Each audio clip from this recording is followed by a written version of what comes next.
Des Ironmen et Women venus par milliers ce dimanche pour plonger d'abord dans la baie des Anges.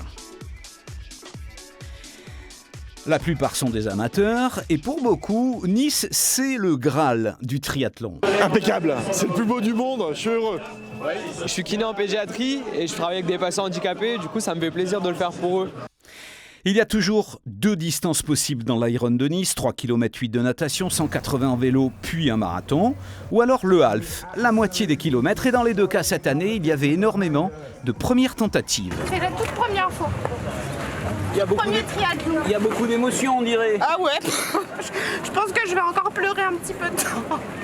Oh là, dur. Qu'est-ce que vous voulez vous prouver ?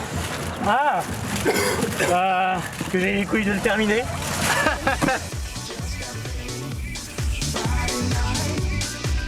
Avec des parcours vélo vers le col de Vence ou le col de l'Aicre, tout le moyen pays a fait partie du décor des deux compétitions, avant de revenir sur la promenade pour enchaîner avec un marathon ou un semi.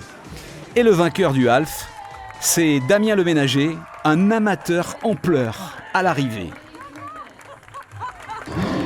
Là, le vélo, je savais que c'était mon point fort, j'ai tout donné direct et après la course à pied, je cours bien aussi, donc ça va et je suis plus qu'heureux, il n'y a pas de mots.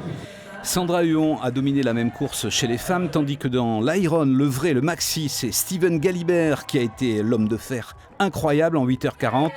Superbe victoire, avec aussi la victoire féminine d'une autre extraterrestre, la Britannique Lucy Charles-Barclay.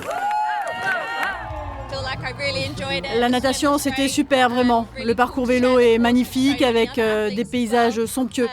Finalement, c'était un très grand jour pour moi. Lucy Charles-Barclay sera l'une des grandes favorites lors des prochains championnats du monde qui auront lieu aussi à Nice en septembre. En attendant, ce sont les élèves de l'école de kiné de Nice qui sont aussi des champions du massage après course.